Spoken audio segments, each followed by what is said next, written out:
Ah oui, il n'y a pas besoin. Bonjour à tous, bonjour à toutes. Un plaisir de vous retrouver ici, de voir que l'Église s'est remplie de plus en plus. Les semaines passent et de retrouver une certaine normalité.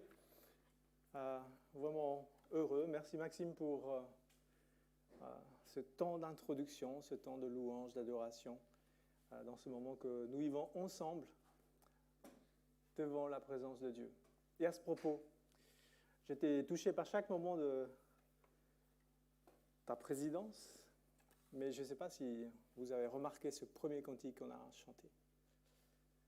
Je me suis senti écrasé littéralement à l'instant par ce premier cantique où on a chanté que Dieu est 3 fois saint.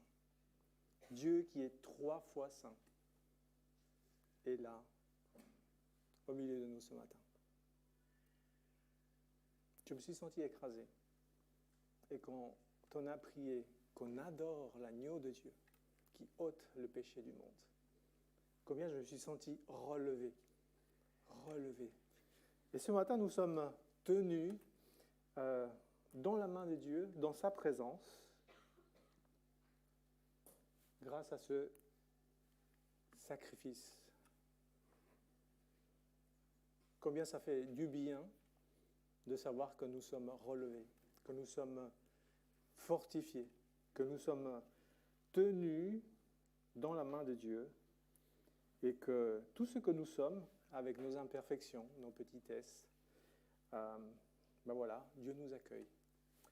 Ce matin, nous continuerons notre parcours de l'épître de Paul aux Éphésiens, cette lettre qu'il a adressée à l'église d'Éphèse et à toutes les églises qui étaient dans la région. Et ce matin, nous allons nous intéresser au chapitre 3 de cette lettre. Et il m'a été proposé comme sujet des disciples fortifiés par l'Esprit. Et je trouve que ce sujet, ce titre, est vraiment à propos. Et je vous propose de parcourir ce chapitre 3 au travers de deux sujets d'actualité qu'on va retrouver dans ces 21 versets que nous allons lire et étudier ensemble ce matin. Le premier qui est l'encouragement. Qui n'a pas besoin d'être encouragé? Alors, premier sous-thème que je vous propose, encouragé par une perspective renouvelée. Et deuxième sujet, un mot, la motivation. Qui n'a pas besoin d'être motivé dans sa vie de tous les jours? Moi, j'avais besoin en tous les cas. Deuxième sous-thème, motivé par une vie débordante de l'amour de Dieu. Paul connaissait particulièrement bien l'église d'Éphèse. Il a passé 3 années parmi eux à les enseigner, à les fortifier. Et bien que cette épître, cette lettre parle de beaucoup de généralités,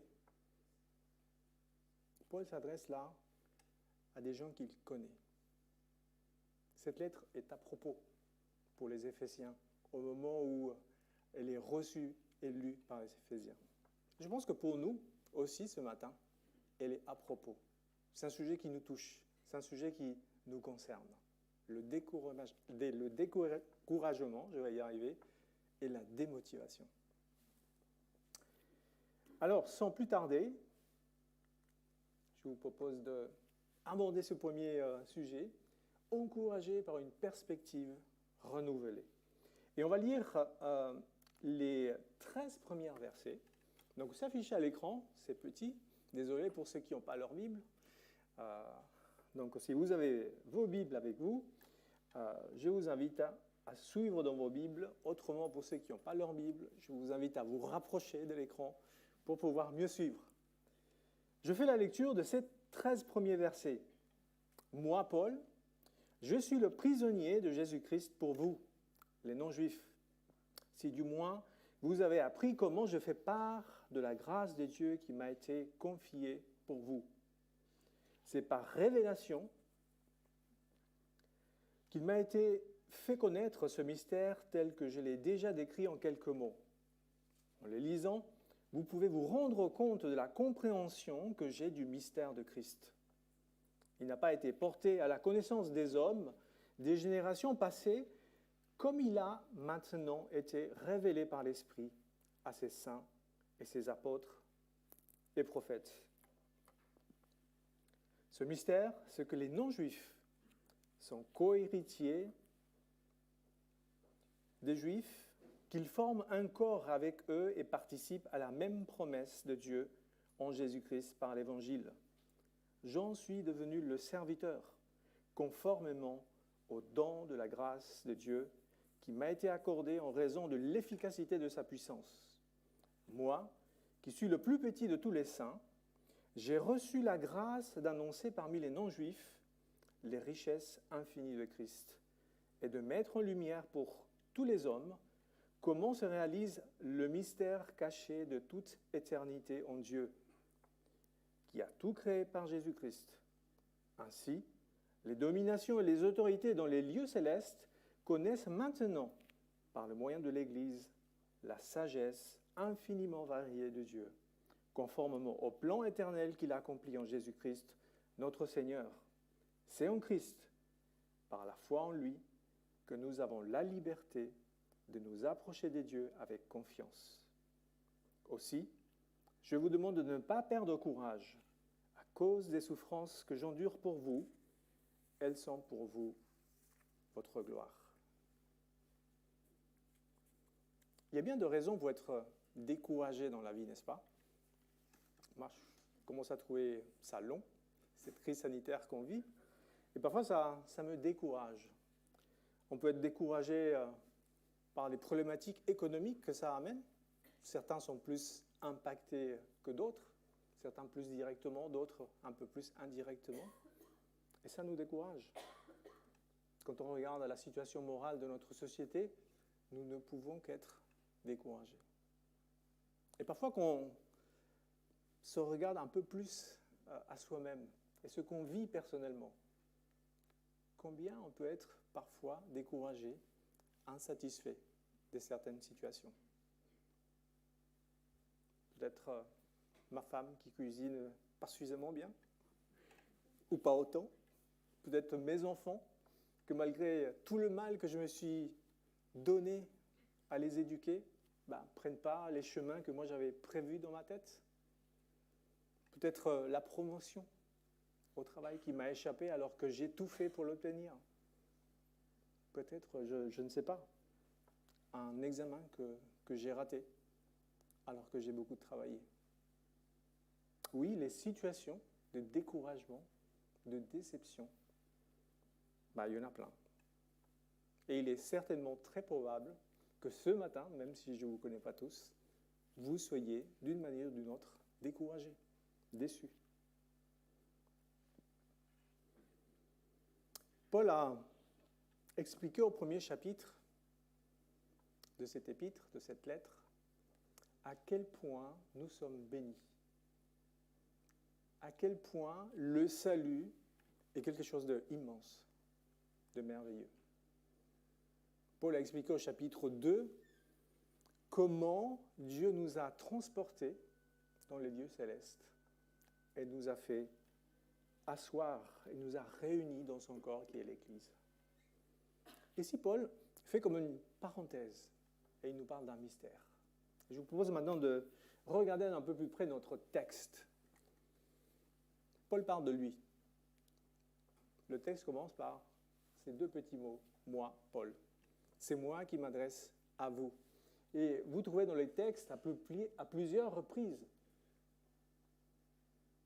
cette notion où Paul il s'engage dans ce qu'il est en train d'exprimer. Je fais part de la grâce de Dieu. Il m'a été révélé, il m'a été fait, j'ai déjà décrit, etc., etc.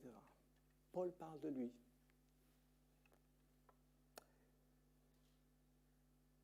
Il se présente par la phrase qui suit « Je suis le prisonnier de Jésus-Christ ».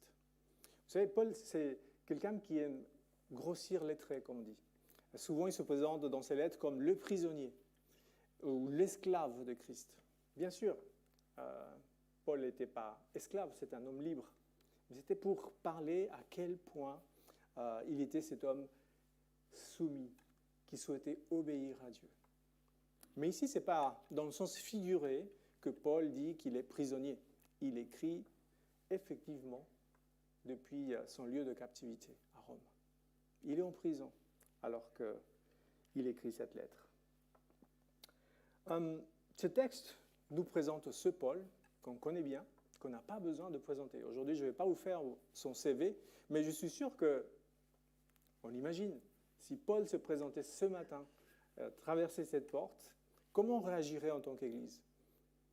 On lui réserverait tous les honneurs, n'est-ce pas? S'il te plaît, mets-toi là à la première place. Ça va? T'as soif? Est-ce que tu veux un verre d'eau? Il fait suffisamment chaud? Tu veux qu'on monte le chauffage? La sono, ça va? C'est pas trop fort? On serait vraiment à ces petits soins. Est-ce qu'il y a une personne qui mériterait d'être béni, d'être heureux, d'avoir une bonne situation? C'est Paul, n'est-ce pas?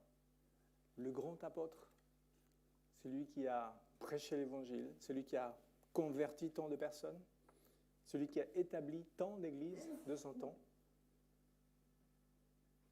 Personnellement, je pense qu'il devrait être quelqu'un de béni. Et pourtant, là, il est en prison. Alors que ce même Paul a dit, c'est pour la liberté que Christ nous a affranchis. Est-ce qu'il n'aurait pas compris quelque chose? Est-ce qu'il y a un problème dans sa doctrine, dans sa façon de penser, sa logique, de cette révélation qu'il a reçue de la part de Dieu? Paul, il parle ici de mystère, un secret, le secret de Dieu. Et quel est ce secret de Dieu? Le texte nous dit que ce secret a été tenu caché pendant des siècles et des siècles. Et aujourd'hui, au moment où Paul parle, ça a été révélé par les apôtres et les prophètes. Paul, il prend la mesure du privilège qui est le sien. Paul, il réalise à quel point il est heureux que Dieu l'ait choisi pour recevoir cette révélation.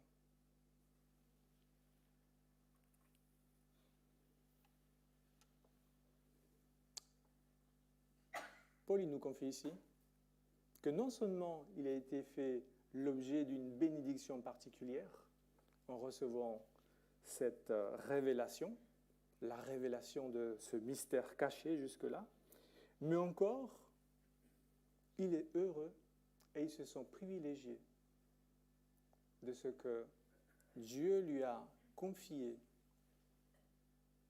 cette mission particulière qui est celle d'annoncer l'Évangile aux païens. En somme, ce mystère, c'est quoi? Le texte nous le dit. Ce mystère, c'est que aujourd'hui, les Juifs, les non-Juifs sont co-héritiers ensemble d'un grand cadeau que Dieu leur a confié. Ce mystère, c'est quoi? C'est que Dieu les a réunis en une seule Église, en un seul corps. Ou encore que ce mystère leur confie aux Juifs et aux non-Juifs un même héritage. Quand je regarde l'Église ce matin, je me dis, waouh, combien l'œuvre de Dieu est grande. Combien la sagesse de Dieu est immense. Il y a des Bernois qui sont là, il y a des Génois qui sont là. Je ne sais pas s'il y a des Valaisans dans la salle, peut-être. Oui, il y a des Valaisans dans la salle. Vous savez, les petites différences de caractère qui font qu'ils ont du mal à être ensemble. Moi, je le vis au travail. Et pourtant, dans l'Église, ce qui est impossible aux hommes, c'est possible. Dieu est à l'œuvre. sa merveille, sa gloire, sa grâce permet que nous soyons ensemble. On était à Marseille il y a 2 semaines, et même si je n'ai pas eu l'occasion de le vivre, de l'exprimer comme ça, comme ancien Parisien, si j'avais dit que j'étais supporter du PSG, je sais que quand même, il ne m'aurait pas mis à la porte, il m'aurait accepté. En tant que chrétien, en tant que frères et sœurs, nous sommes unis, nous sommes un en lui. J'entendais hier soir à la télé un sujet sur les frontaliers, et c'est un vrai sujet à Genève, un sujet de discorde. Mais ce matin, dans l'église, il y a des Genevois de pure souche, mais il y a plein de frontaliers. Et on s'accepte mutuellement, on s'aime les uns les autres. Ça, c'est l'œuvre de Dieu. Dieu, il permet cela par sa grâce.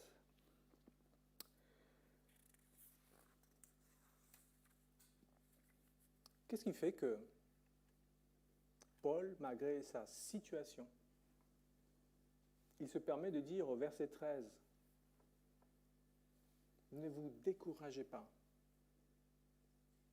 Ne vous découragez pas à cause de mes souffrances. Elles sont pour vous une gloire. » Qu'est-ce qui fait que, malgré la situation qu'il est en train de vivre, d'endurer, on dirait que Paul, il est dans la joie. On dirait que Paul, il est content, satisfait, qu'il accepte pleinement sa situation. Et bien plus. Et bien plus. On dirait qu'il est comblé.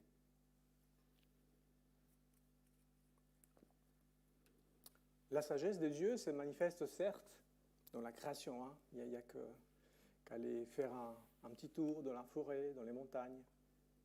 Et on est émerveillé par la sagesse de Dieu. Mais combien plus quand on regarde l'Église, quand on regarde ce qui s'y passe.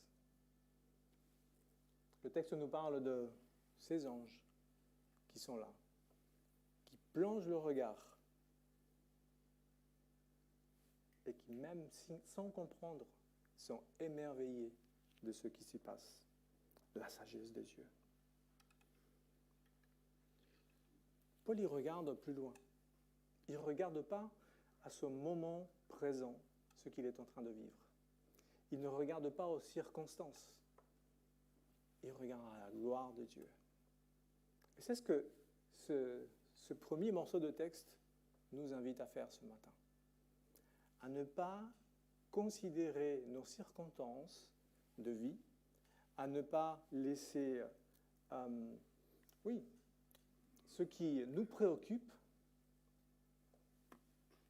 ce qui parfois nous pèse, ce qui parfois nous décourage, finalement, modeler notre perspective des choses. Ce texte nous invite ce matin, par cet encouragement de l'apôtre Paul à l'église d'Éphèse, à plutôt regarder à ce qui nous attend et laisser notre perspective nous aider à traverser les circonstances présentes. Paul est émerveillé de ce mystère révélé. Paul dit, Dieu m'a choisi pour recevoir cette révélation. Paul dit, Dieu m'a choisi pour annoncer les merveilles de Dieu. Remarquez ce verset 8. Paul dit, moi qui suis le plus petit, Dieu m'a fait cette grâce. Ce n'est pas de la fausse modestie de la part de l'apôtre Paul. Dieu il est conscient qu'autrefois il était persécuteur de l'Église. Paul est conscient qu'autrefois il avait mis en prison des chrétiens à cause de leur foi en Christ. Il avait même approuvé le meurtre d'Étienne. Dieu il sait. Paul il mesure la grâce que Dieu lui a fait. Et si Dieu a pu utiliser l'apôtre Paul, à combien plus forte raison il peut m'utiliser moi, il peut t'utiliser toi pour porter le message de l'Évangile à d'autres. Je vais vous lire, pour illustrer ce que je viens de dire, une prière d'un enfant. Et retenez la phrase, que notre perspective des choses nous aide à traverser nos circonstances. Voilà la prière. Mon frère a fait une grosse bêtise. Il a rayé exprès la voiture d'une dame avec ses amis. Heureusement, il s'est repenti et il a fait une lettre d'excuse à la dame. Il compte la lui apporter demain. Mais la situation est quand même difficile, car nous devons payer la carrosserie qui coûte plus de 10 000 francs. Et comme nous n'avons pas cet argent, nous nous confions à Dieu. En allant me coucher, j'ai ouvert ma Bible à l'aveuglette et je suis tombé sur ce verset. Que l'Éternel te réponde lorsque tu es dans la détresse, que le nom du Dieu de Jacob te protège. Ce verset m'a parlé et m'a beaucoup encouragé. Et grâce à ce verset encourageant et au Seigneur, je suis sûr qu'on s'en sortira de cette situation. Seigneur, je m'adresse à toi et je te dis que je te fais confiance. Prière d'un petit enfant. Et moi, quand je suis découragé, et moi, quand je suis déçu par les circonstances que je vis, les situations, comment est-ce que je réagis? Quand je pense à l'apôtre Paul, qui était en prison, qui vivait dans la captivité au moment où il écrit cette lettre, est-ce que je réagis comme lui? Ou est-ce que je suis plutôt le moral par terre, comme on dit? Dieu nous encourage ce matin, au travers de ce texte, à regarder à lui, de ne pas laisser les circonstances nous écraser et lui faire confiance. C'est lui qui agit, c'est lui qui est tout puissant, c'est lui qui conduit toutes choses. Deuxième sujet qu'on veut regarder ce matin, la motivation ou la démotivation. Et on continue dans notre lecture et on va lire à partir du verset 14. Pauline dit, « Voilà pourquoi je plie les genoux devant le Père de notre Seigneur Jésus-Christ, de qui toute famille dans le ciel et sur la terre tient son nom. Je prie qu'il vous donne, conformément à la richesse de sa gloire, d'être puissamment fortifié par son esprit dans votre être intérieur, de sorte que le Christ habite dans votre cœur par la foi. Je prie que vous soyez enracinés et fondés dans l'amour pour être capables de comprendre avec tous les saints quelle est la largeur, quelle est la longueur, la profondeur et la hauteur de l'amour de Christ, et de connaître cet amour qui surpasse toute connaissance, afin que vous soyez remplis de toute la plénitude de Dieu. À celui qui peut faire, par la puissance qui agit en nous, infiniment plus que tout ce que nous demandons ou pensons, à lui soit la gloire dans l'Église, en Jésus-Christ, pour toutes les générations, au siècle des siècles. Amen.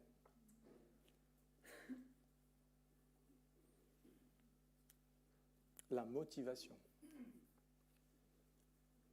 Aujourd'hui, dans les entreprises, on fait tout pour garder les employés motivés, n'est-ce pas? À l'école, on fait tout pour que les enfants restent motivés à apprendre. Et la motivation est essentielle pour traverser cette vie que nous avons. Si je vous pose la question, quelle est votre motivation à venir ce matin à l'église? Différentes raisons. Vous montez de la salle par rapport à cette question et au moins, il y a une raison qui touche tout le monde. Il y a un intérêt spirituel. Si vous êtes là ce matin parce que c'est certainement que vous avez un intérêt spirituel. C'est pour ça que vous êtes là. Mais il y a peut-être d'autres raisons secondaires. Peut-être que vous venez parce que vos parents viennent à l'église. Peut-être que vous venez parce que, je ne sais pas, quelqu'un vous a invité, donc vous êtes venu à cause de cette personne. Je me rappelle, jeune, quand je me suis converti, il y avait un jeune que j'admirais, je l'avais mis sur un piédestal. Et puis, un matin, il témoigne que s'il est venu pour la première fois à l'église, c'était à cause des filles, parce qu'il y avait des belles filles dans l'église. Voilà, c'était une motivation. C'est une bonne motivation, même si ce n'est pas forcément une motivation, la motivation principale. Peut-être que vous êtes venu pour faire plaisir à quelqu'un ce matin. En tous les cas, c'est bien que vous soyez là ce matin. Mais le texte de ce matin, ce morceau de texte, nous rappelle quelle est la motivation première de tout chrétien. Et je vous invite à regarder de près la fin du verset 19. L'objectif premier de tout chrétien, c'est être rempli de toute la plénitude de Dieu. Être rempli de toute la plénitude de Dieu.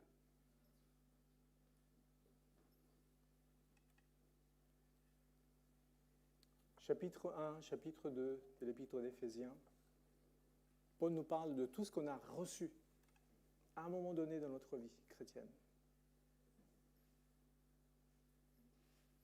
Mais est-ce que c'est ça, uniquement, la vie chrétienne?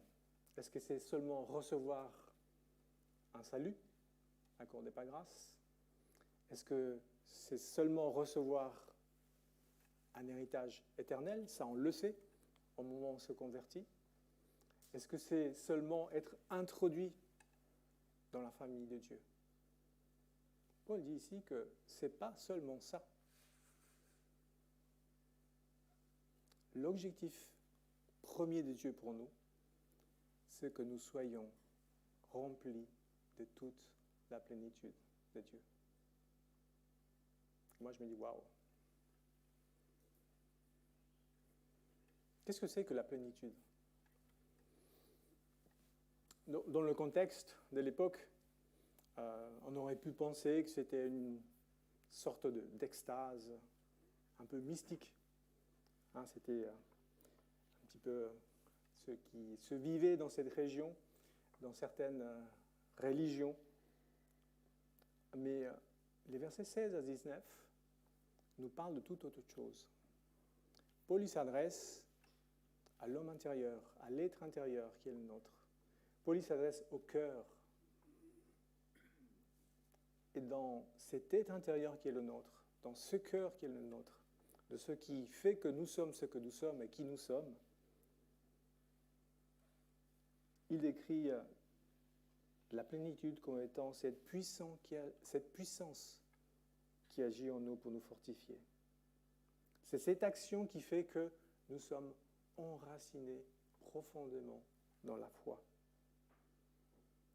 C'est cette main de Dieu qui nous conduit à découvrir l'amour de Dieu de toute sa splendeur, dans toute sa largeur, dans toute sa profondeur, dans toute sa hauteur. Et la première question qui nous est posée, qu'on peut se poser, c'est comment atteindre cette plénitude?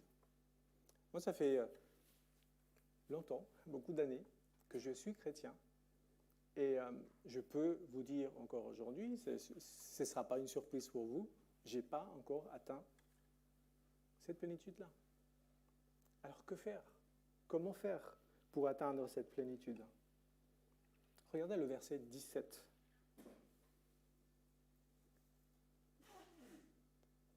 Le verset 17 dit qu'il est question de laisser Christ nous habiter. Vous savez, il y a ce verset de le premier chapitre de Jean, où il nous est dit que Dieu est venu tabernacler parmi nous. Dieu est venu faire sa demeure parmi nous. Ça a tout son sens. Ça a tout son sens. Je suis de ceux qui sont plutôt réservés. Il y a des gens qui sont expressifs. Si je vous invite chez moi, pour ceux qui sont déjà venus chez moi, ben voilà, on va être là au salon, après on va passer à table et puis on va vivre un moment sympa, je l'espère, pour ceux qui ont déjà fait l'expérience. Mais je sais, j'ai déjà été invité ailleurs où, je ne sais pas, c'est culturel, c'est comme ça, c'est la personnalité des gens. Ben, il y a un moment dans ce rituel, la visite, où on me dit, bah, tu veux voir la maison? Bah, tiens, on va voir la cuisine, je lui montre la chambre. Et moi, je suis toujours gêné. Mais il y a des gens comme ça. Parfois, quand je pense à ma relation avec Dieu,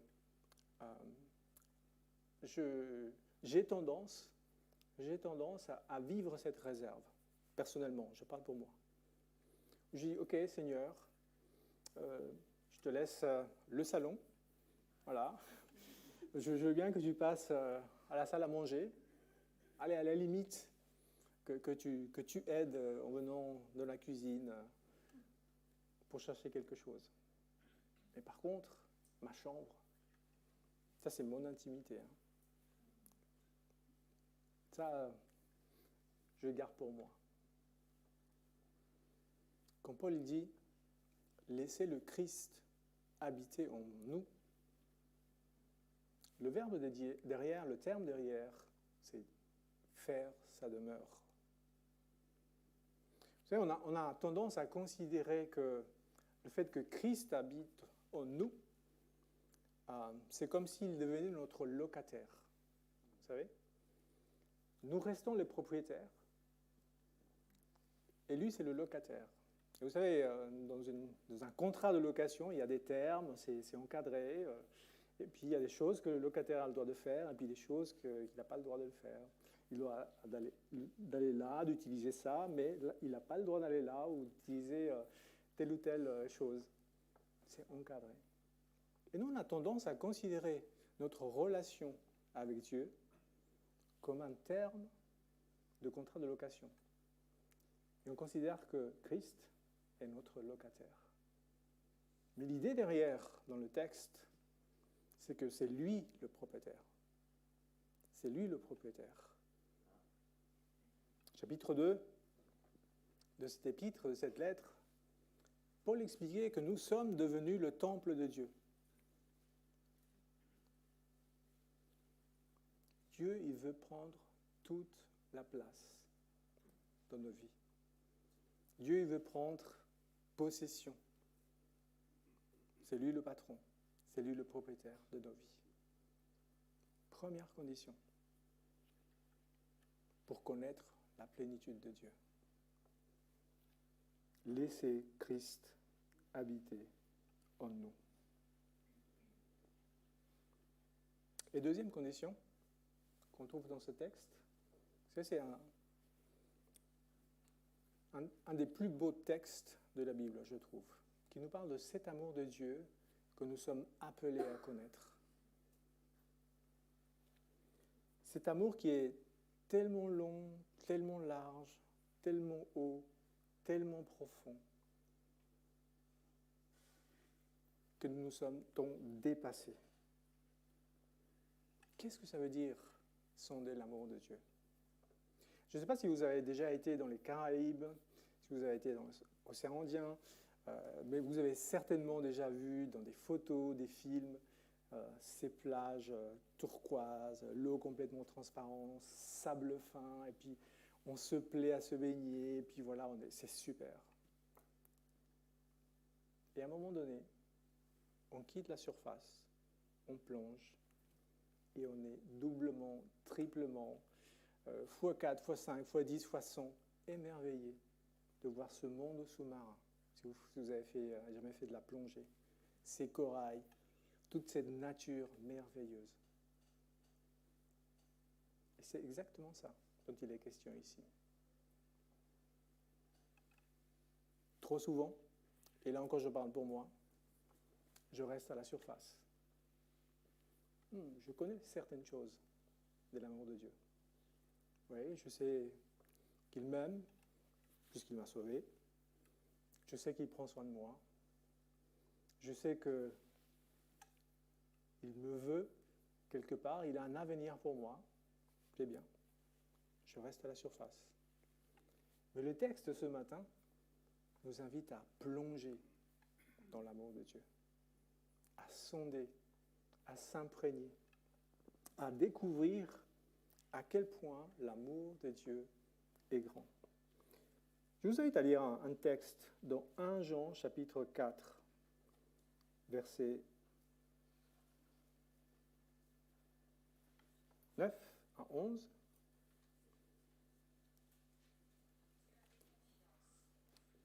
Qui nous explique. Voilà, comme ça on a le son avec. Je fais la lecture, parce que c'est des choses pratiques. Hein. On n'est pas en train de voler à 10 000 pieds, là. L'apôtre Jean, l'apôtre qui était vraiment proche du Seigneur Jésus, voilà comment il décrit l'amour de Dieu. Voici comment l'amour de Dieu s'est manifesté envers nous. Dieu a envoyé son Fils unique dans le monde, afin que par lui, nous ayons la vie. Et cet amour ne consiste pas dans le fait que nous avons aimé Dieu, mais dans le fait que lui nous a aimés et a envoyé son Fils comme victime expiatoire pour nos péchés. Bien-aimés, puisque Dieu nous a tant aimés, nous devons nous aussi nous aimer les uns les autres. C'est énorme. Et ce texte nous aide à comprendre que finalement, ma compréhension, mon vécu de l'amour de Dieu est complètement imparfait et complètement partiel. J'ai besoin, moi, ce matin, d'être plongé dans cet amour pour mieux appréhender l'œuvre de Dieu pour ma vie. Vous savez, souvent on est en quête du bonheur. Souvent on cherche ce qui va combler nos insatisfactions, ce qui va nous garder motivés pour aller de l'avant. Ce texte nous rappelle que ce qui nous garde motivés, c'est de connaître la plénitude en Dieu. La plénitude en Dieu va développer en nous l'amour, on vient d'en parler, la joie, la paix, la patience, la bonté, la bienveillance, la foi, la douceur, la maîtrise de soi. Le fruit de l'esprit. On aimerait tous vivre ces choses, n'est-ce pas? Moi, le premier. Mais quelle place, je peux me poser la question ce matin, quelle place je laisse pour ces choses? Est-ce que laisser Christ habiter en moi, c'est une priorité pour moi? Est-ce que plonger dans son amour, m'imprégner de cette réalité, est une priorité pour moi? Moi, je pense à ce texte de Matthieu 15, où Jésus parlait de ces petites miettes qui tombent de la table. Est-ce que ce matin, moi je suis comme ces chiens qui se contentent des miettes qui tombent de la table? Jésus, Dieu, nous invite aujourd'hui, et il nous rappelle dans ce texte, qu'il nous veut à sa table. Il a préparé un grand festin. Il veut qu'on se réjouisse de ce festin tous ensemble. Et pas qu'on se contente des miettes qui tombent de la table. Vous connaissez tous Apocalypse 3. Vous savez, cette partie dans l'Apocalypse où Jésus s'adresse aux 7 églises. On pense que les 7 églises qui sont dans ce texte de l'Apocalypse sont issues du ministère de l'église d'Éphèse. Et au chapitre 3, Jésus s'adresse à l'église de Laodicée. Chapitre 3, verset 19, verset 20.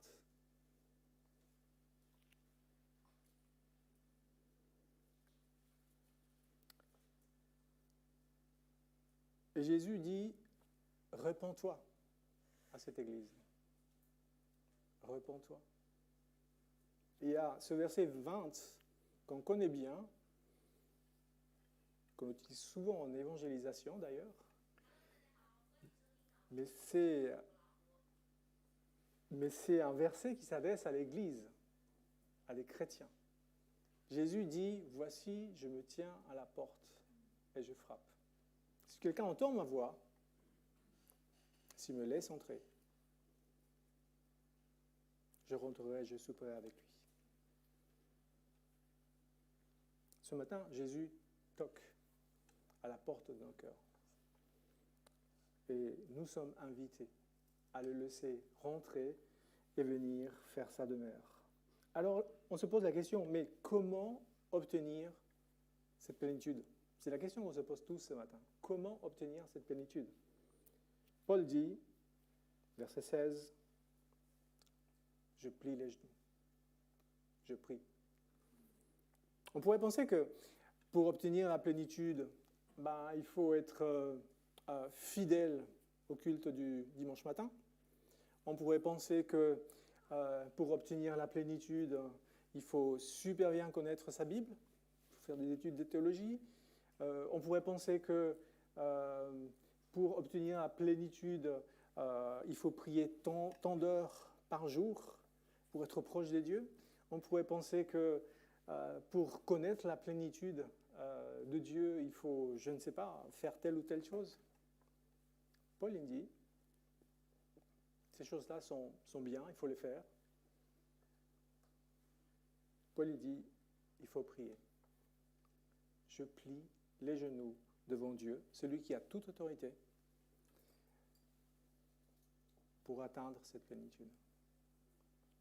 Si vous êtes comme moi, souvent je ne sais pas comment prier, dans quel sens prier.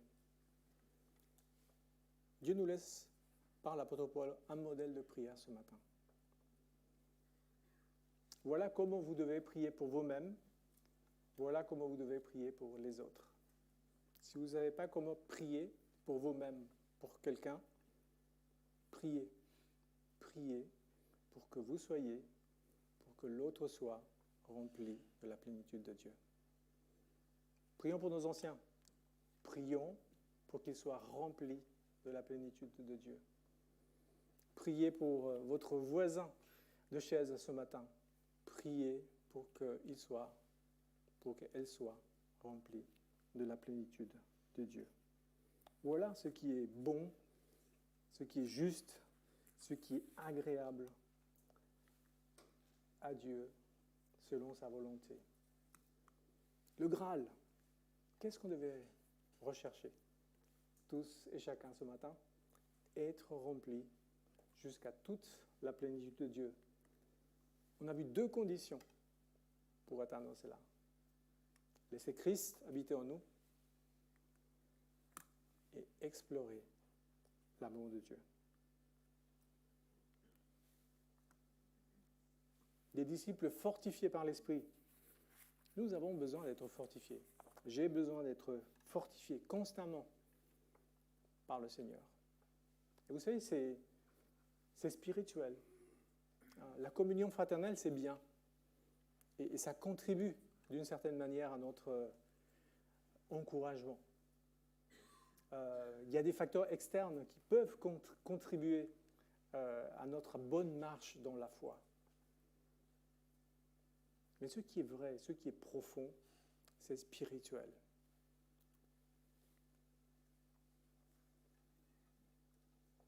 Dieu nous fortifie, Dieu nous encourage en nous invitant à renouveler notre perspective de l'œuvre de Dieu.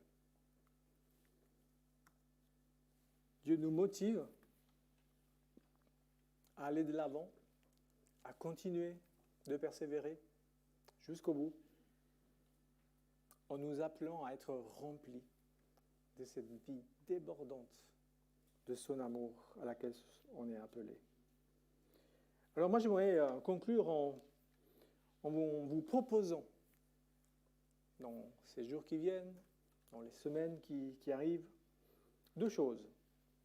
Qu'au moment où on étudie la parole de Dieu, on puisse rechercher dans ces moments d'intimité avec Dieu, où on plonge nos yeux dans sa parole, chercher à ce que notre intelligence soit renouvelée, pour qu'on puisse de mieux en mieux comprendre sa sagesse, sa gloire, et que cela oriente notre manière de voir les choses, oriente la manière de considérer nos circonstances pour que nous puissions les traverser avec joie. Premier devoir que je vous laisse. Puis deuxièmement, concernant la motivation, je nous invite, je m'inclus dedans, à prier pour deux choses. Que Christ habite en nous, que Christ habite en moi, vraiment, premièrement. Et que nous puissions prier que Christ nous aide à avoir la force d'explorer cet amour tellement profond, tellement grand, tellement long, tellement haut, pour être rempli de la plénitude de Dieu. J'aimerais prier pour terminer. Seigneur, merci ce matin pour ce texte, ces paroles.